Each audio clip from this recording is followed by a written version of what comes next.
Hello students, welcome to the video lecture of economics.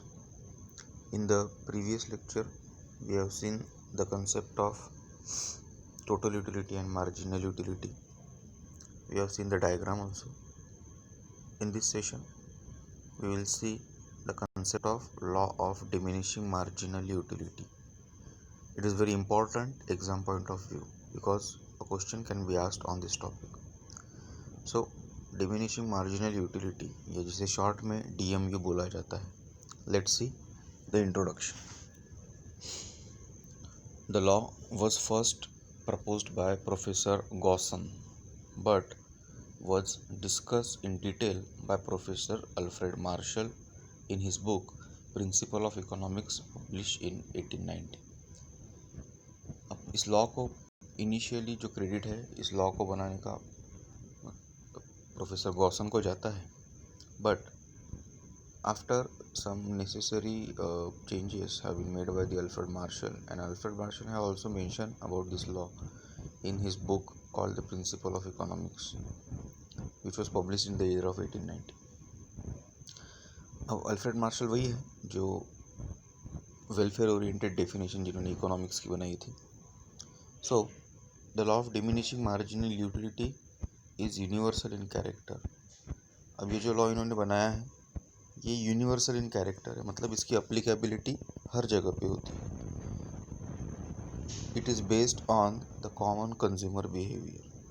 जो उपभोक्ता है उसका जो बिहेवियर है, ओके, उसके लिए ये लॉ बनाया गया है that every consumer how he behaves while consuming a particular commodity.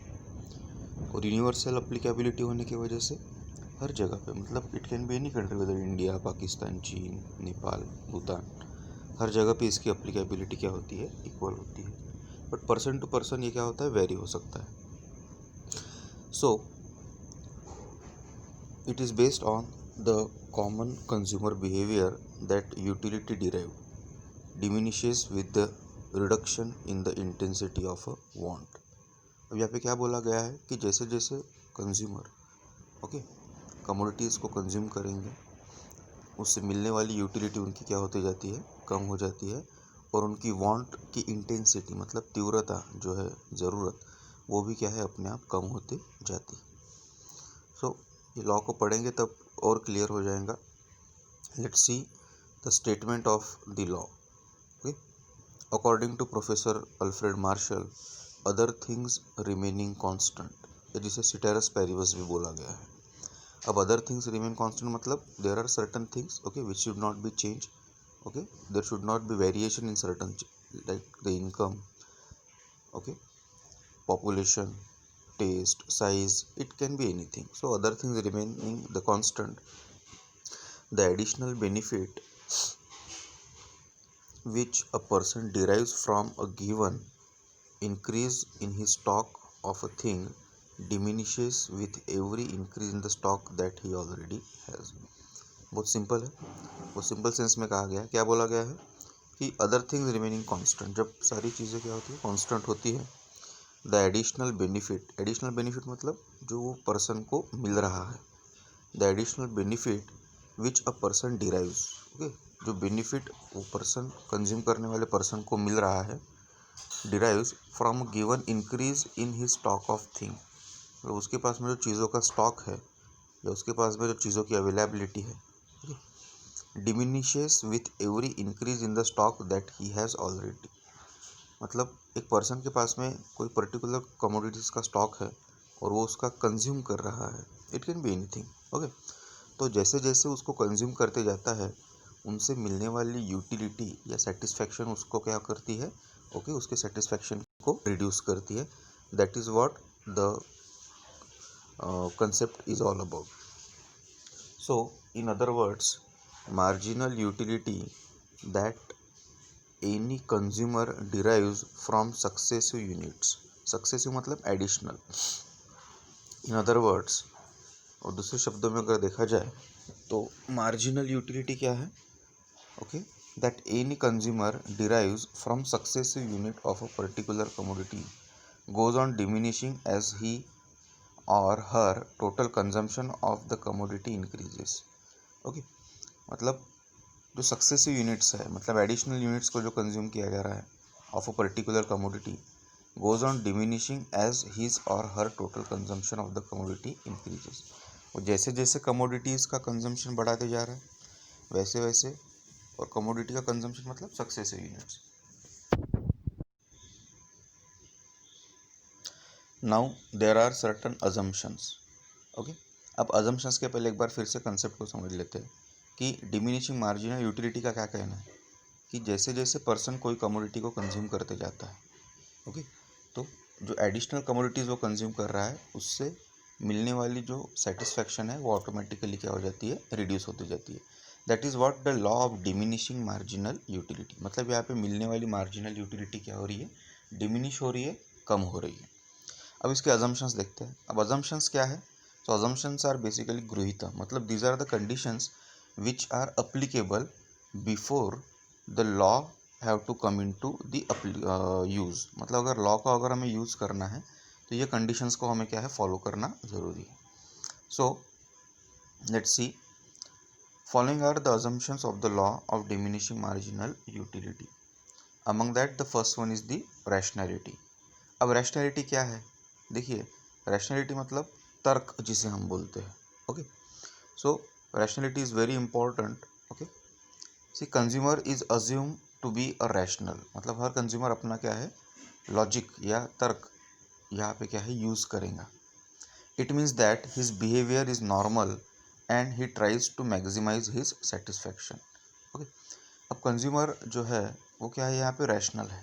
Okay, और ये रैशनल होने के साथ साथ उसका बिहेवियर कैसा होना चाहिए, नॉर्मल, मतलब ही that person should not be okay in other conditions. The basic thing is that he is a normal person, जिसे सही और गलत का डिफरेंस पता है, उसके लिए क्या बेनिफिट है और क्या चीज़ उसको हार्म पहुंचा सकती है उसको पता होना चाहिए। And he tries to maximise his satisfaction, और उसका एक ही एम होना चाहिए लाइफ में कि उसको ज़्यादा से ज़्यादा क्या है, सेटिस्फैक्शन मिलना चाहिए।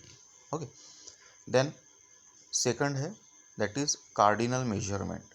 ये कंसेप्ट हमने पहले भी देखा है। कार्डिनल मतलब क्या होता है, तो जिसे हम नंबर्स में मेजर कर सकते हैं।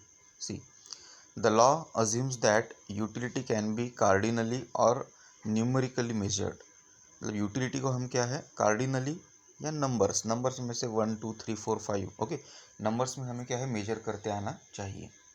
Hence mathematical operations are easily possible, और कार्डिनल मेजरमेंट होने की वजह से हम क्या कर सकते हैं, उसको मैथमेटिकली क्या है, उसको वहाँ पे अप्लाई करके उसको मेजर कर सकते हैं in terms of number. To know and compare the utility derived from each unit of a commodity. Okay, so हर वो कमोडिटी जो कंज्यूम करने वाले हैं उससे क्या एडिशनल बेनिफिट मिला है, इसका मेजरमेंट होना चाहिए, और ये तभी पॉसिबल है जब उसको हम कार्डिनली मेजर कर सकेंगे या नंबर में हम उसको मेजर कर सकेंगे। देन थर्ड अजम्पशन है होमोजिनिटी। अब होमोजिनिटी मतलब क्या होता है, एक जैसापन। ओके, मतलब जो भी प्रोडक्ट्स यहाँ पे मतलब कंज्यूम करने वाले हैं वो कैसे होने चाहिए, होमोजीनियस होने चाहिए।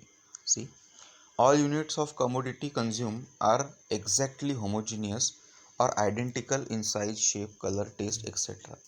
जो भी चीज़ें हम कंज्यूम करेंगे या जो भी चीज़ें वो पर्सन को कंज्यूम करने को देने वाले हैं वो कैसे होने चाहिए, होमोजीनियस होने चाहिए, या आइडेंटिकल मतलब एक जैसे होने चाहिए। किस किस बारे में, तो साइज़ उसका एक होना चाहिए, मतलब सेम होना चाहिए। अगर 10 प्रोडक्ट्स है या 10 कमोडिटीज़ है तो 10 के 10 चीज़ें कैसी होनी चाहिए, साइज़ में सेम होनी चाहिए। Suppose the person is taking lunch, okay, और लंच के समय अगर वो मतलब चपाती कंज्यूम कर रहा है तो सारी चपातियाँ कैसी होनी चाहिए, साइज़ में एक जैसी होनी चाहिए। देन शेप इक्वल होना चाहिए, कलर उसका कलर भी सेम होना चाहिए, ओके, और उसका टेस्ट भी क्या है, इक्वल होना चाहिए। सो ये सारी चीज़ें कैसी होनी चाहिए, एक जैसी होनी चाहिए जितने भी कमोडिटीज़ को कंज्यूम करने वाले हैं। सो इससे क्या होगा कि इक्विवेलिटी या होमोजिनिटी होने की वजह से मिलने वाली यूटिलिटी कैसी रहेंगी, ओके, मतलब डिमिनिश होती जाएंगी। नहीं तो कैसा हो जाएगा कि एक कमोडिटी मतलब इसमें ज़्यादा क्वालिटी है, दूसरी कमोडिटी में क्वालिटी कम है, तो इससे एग्जैक्टली रिजल्ट नहीं मिलेगा। Then continuity, okay, another important assumption is continuity. Continuity मतलब सातत्यता जिसे हम बोल सकते हैं. So all units of commodity are consumed in a quick succession without any lapse of time. सारी चीज़ें जो कंज्यूम करने वाले हैं इसको कैसा करना है, कंटिन्यूली कंज्यूम करना है और इसके बीच में कोई गैप नहीं रखना है. जैसे मैंने सपोज एक चपाती मॉर्निंग में खाई, एक आफ्टरनून में खाई, ओके, एक इवनिंग में खाई, ओके, एक रात में खाई, तो इसका मतलब नहीं रहता है. यहाँ पे डीएमयू क्या है या law of diminishing marginal utility को हम स्टडी नहीं कर पाएंगे. सो it is very important that the commodities must be consume in a continuous manner. Next है रीजनेबिलिटी, जिसे हम अफोर्डेबिलिटी भी बोल सकते हैं. जो भी कमोडिटी पर्सन कंज्यूम करने वाला है वो कैसे होने चाहिए, रीजनेबल होने चाहिए. With in the aspect of his income वो चीज़ों को परचेस करते आना चाहिए. All the units of a commodity consumed are of the reasonable size. They are neither too big nor too small. Okay. Reasonable in size in the sense the quantity of the commodity कैसी होनी चाहिए वो अपने उसमें purchase करते आना चाहिए. Then the next one is very important. Reasonability को अगर हम समझते हैं, okay, so it is that the person can be in a condition to purchase that quantity. Okay. Then constancy, the next point is, okay, एक constancy उसमें होना चाहिए. Constancy क्या होता है, so all the related factors like income, taste, habit, choices, likes, dislikes of a consumer should remain constant. सारी चीज़ें कैसी होनी चाहिए, कांस्टेंट मतलब स्थिर होनी चाहिए. किस किस बारे में बोला गया है कि लोगों का इनकम, अगर आपको याद होगा लॉ के स्टार्टिंग में हमने एक स्टेटमेंट पढ़ा था, अदर थिंग्स रिमेनिंग दी कांस्टेंट. तो अदर थिंग रिमेनिंग कांस्टेंट्स में क्या क्या आते हैं कांस्टेंट में, एक तो पर्सन का इनकम कैसा होना चाहिए, कांस्टेंट स्थिर होना चाहिए. उसका टेस्ट नहीं बदलना चाहिए, ओके. उसका हैबिट्स, उसकी जो मतलब हैबिचुअल चीज़ें वो बदलनी नहीं चाहिए. चॉइसेस, वो किस चीज़ों को कौन सा मतलब प्रेफरेंसेस देता है वो नहीं बदलना चाहिए. उसके लाइक्स या डिसलाइक्स भी क्या है बदलने नहीं चाहिए. ये सारे के सारी चीज़ें अगर कांस्टेंट होंगी तो ही लॉ की क्या है अप्लीकेबिलिटी होती है. Marginal utility of money is also assume to be constant. अब मनी से मिलने वाला यूटिलिटी को भी यहाँ पे क्या है कांस्टेंट बोला गया है, बट इसको एक्सेप्शन भी बोला गया है डीएमयू का, वो हम आगे पढ़ेंगे. सो डिविजिबिलिटी, ऑब्वियसली लॉ की एप्लीकेबिलिटी अगर करना है तो डिविजिबिलिटी का भी होना बहुत ज़रूरी है. डिविजिबिलिटी मतलब the commodities can be easily divided into several parts. The law assumes that the commodity consume by the consumer is divisible so that it can be acquired in small quantities. Okay, मतलब divisibility से क्या होता है, okay, हम commodity या consumer जो commodity को consume करने वाला है उसको छोटे छोटे पार्ट्स में क्या है छोटी छोटी क्वांटिटीज़ में वो इक्वली डिवाइड कर सकता है. देन नेक्स्ट है single want. Obviously the another important assumption we can say that a given commodity can satisfy a single want of a person. जो भी कमोडिटी को कंज्यूम करने वाले हैं वो उस पर्सन की सिंगल वांट को, इंडिविजुअल वांट को ही क्या है सेटिस्फाइड मतलब कर सकता है. The law assumes an experience of a single want which is completely stable at a given point of time. मतलब जो कमोडिटी कंज्यूम करेंगे वो कमोडिटी उस पर्सन की उस समय सिर्फ एक ही वांट को क्या है सेटिस्फाइड कर पाएगा. अब अजम्पशंस हमने देखे हैं. अब इसी बेसिस पे कुछ इम्पॉर्टेंट एक डायग्राम हम देखेंगे. जैसे मैंने बताया था कि एग्जाम पॉइंट ऑफ व्यू ये बहुत इंपॉर्टेंट टॉपिक है, ओके, और इसके ऊपर क्वेश्चंस आ सकता है. So the law is explain here within a graphical manner. Okay, see table 2.2 explain the law of diminishing marginal utility. DMU को यहाँ पे एक्सप्लेन किया है with the help of the diagram as well as a schedule. Okay, table में आप देख सकते हो units of commodity X, okay, पहले कॉलम में दिया है और सेकंड इसमें क्या दिया है मार्जिनल यूटिलिटी.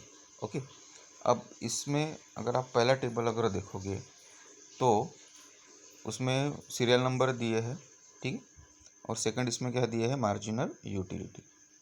ओके, जैसे कोई पर्सन कोई पर्टिकुलर कमोडिटी को अगर कंज्यूम करता है तो उसमें सीरियल वाइज नंबर दिए हैं. Okay, as you can see in the first table, okay, like a person consume first commodity, then second, then third, then fourth, okay, then fifth. अब law का नाम क्या है डिमिनिशिंग मार्जिनल यूटिलिटी. अब जैसे ही यहाँ पे पर्सन ने क्या किया है, ओके, फर्स्ट कमोडिटी को कंज्यूम किया है। अब फर्स्ट कमोडिटी को कंज्यूम करने से क्या हुआ है, देखिए फर्स्ट कमोडिटी जब वो पर्सन ने कंज्यूम किया उसे 10 यूटिलिटी मिली, ओके। जैसे उसने सेकंड कमोडिटी को कंज्यूम किया उसको 8 यूटिलिटी मिली, marginal utility, okay. Third commodity को कंज्यूम किया है उसको 6 यूटिलिटी मिली, फोर्थ को कमोडिटी कंज्यूम किया 4 मिला, ओके। जैसे 5 कमोडिटीज़ या फिफ्थ नंबर ऑफ कमोडिटी उसने कंज्यूम की उसको 2 यूटिलिटी मिली। जैसे 6 कमोडिटी कंज्यूम की, क्योंकि यहाँ पे क्या हो गया, पॉइंट ऑफ सेटिलिटी आ गया है, ओके, या ज़ीरो, जहाँ पे कुछ भी उससे क्या है बेनिफिट नहीं मिला है। और जैसे उसने 7th कमोडिटी कंज्यूम की उसमें से उसको निगेटिव यूटिलिटी क्या है यहाँ पे मिली है। अब टेबल में जो पॉइंट्स हमें दिए हैं वही पॉइंट्स को हमने क्या किया, ग्राफिकली यहाँ पे डिनोट किया। The table shows the marginal utility keeps on diminishing with the increasing consumption, further it becomes zero and then the negative. Table में क्या बताया गया है कि हर कमोडिटी को कंज्यूम करने के बाद में क्या यूटिलिटी मिली है और ये कंटिन्यूसली डिमिनिश होती जा रही है। आप देख सकते हो 10 से 8 हुआ है, फिर 6, 4, 2, 0, ओके। तो कंटिन्यूसली कम होते होते जा रहा है और 0 भी हुआ है और उसके बाद में क्या है, निगेटिव भी गया है। So you can see in the diagram, okay. अब फिगर में क्या बताया गया है, वाई एक्सिस पे मार्जिनल यूटिलिटी बताया है और एक्स एक्सिस पे units of commodity. So when the person consume first utility, first commodity, first commodity पे क्या हुआ है, ओके। आप देख सकते हो जैसे ही पर्सन ने फर्स्ट कमोडिटी को कंज्यूम किया, ओके, उसको 10 यूटिल्स क्या है यहाँ पे मिले हैं। दूसरा कंज्यूम किया 8, तीसरा कंज्यूम किया 6, फोर्थ कंज्यूम किया, ओके, 4, देन फिफ्थ कंज्यूम किया, ओके, फिफ्थ में उसको कितना मिला 2, 6 कंज्यूम किया 0, ओके। और जैसे उसने 7th कमोडिटी कंज्यूम किया अब ये क्या हो गया, एक्स एक्सिस के भी नीचे गया है, ओके, एक्स एक्सिस के भी नीचे गया है। सो यहाँ पे निगेटिव हुआ। तो सारे पॉइंट्स को हमने प्लॉट किया और सारे पॉइंट्स को प्लॉट करने के बाद में, ओके, एक कर्व हमने यहाँ पे निकाला है, इसे क्या बोला गया है, marginal utility, okay. So this is MU curve. अभी MU कर्व हमें क्या बता रहा है, continuously declining of the marginal utility, क्योंकि ये क्या हो रहा है, नीचे जा रहा है, it is moving downward, okay, ये डाउनवर्ड मूव हो रहा है, okay. So it is showing the consistency that the marginal utility continuously decline when the additional commodities are consume, hence the law is proven, okay. उसी law को यहाँ पे explain किया है, देखिए। In the above diagram, units of commodity X are measured on y-axis and marginal utility is measured on y-axis. Okay. Various points of marginal utility are plotted. सारे points हमने plot किए graph के ऊपर as per the given schedule. When the locus of all the points is joined, मतलब ये सारे points को हमने क्या किया, जब joined किया इसके locus को, marginal utility curve is derived. तो हमें यहाँ पे क्या है, मार्जिनल यूटिलिटी कर्व मिला है। MU कर्व स्लोप्स डाउनवर्ड, ये इसका फीचर है। MU कर्व क्या होता है, डाउनवर्ड स्लोप करता है फ्रॉम लेफ्ट टू राइट। ये लेफ्ट टू राइट क्या है, मूव कर रहा है और कंटिन्यूसली डाउनवर्ड मूव कर रहा है। So MU curve slopes downward from left to right which shows that marginal utility goes on diminishing. ये लेफ्ट टू राइट मूव कर रहा है, इसलिए क्या होता है, क्या इंडिकेट कर रहा है कि मार्जिनल यूटिलिटी क्या है, मतलब कंटिन्यूसली डिक्लाइन हो रही है with every successive increase in the consumption of a commodity. When marginal utility becomes zero, marginal utility curve intercept x axis। जब marginal utility क्या है, ज़ीरो हो रहा है, ये x axis पे, ओके, ज़ीरो को क्या है, मतलब या x axis को टच कर रहा है। Intercept, when marginal utility becomes zero, MU curve intercept the x axis, further consumption of a commodity, और उसके बाद में भी अगर कंजम्पशन अगर होता है तो इट ब्रिंग्स द डिसयूटिलिटी, जिसको डिसयूटिलिटी बोला है या निगेटिविटी, ओके, जो यहाँ पे 6 और मतलब 7 के बीच में जो पोर्शन है वो एक्स एक्सिस के नीचे गया है। So which is shown by the shaded portion in the diagram. So that is about the explanation of the diagram, okay. मतलब यहाँ पे जो नाम है लॉ का, that is diminishing marginal utility. So utility क्या है, डिमिनिश होती है, okay, with every successive unit consumed by a consumer. ठीक है. So in the next session we will start with the exceptions to the DMU.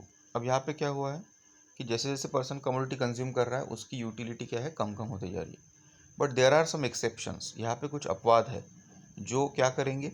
Okay, जैसे जैसे person commodity consume करेगा, use करेगा, उसकी यूटिलिटी क्या है या मार्जिनल यूटिलिटी क्या है, बढ़ती जाएंगी. So those are called as a exceptions that we will see in the next session.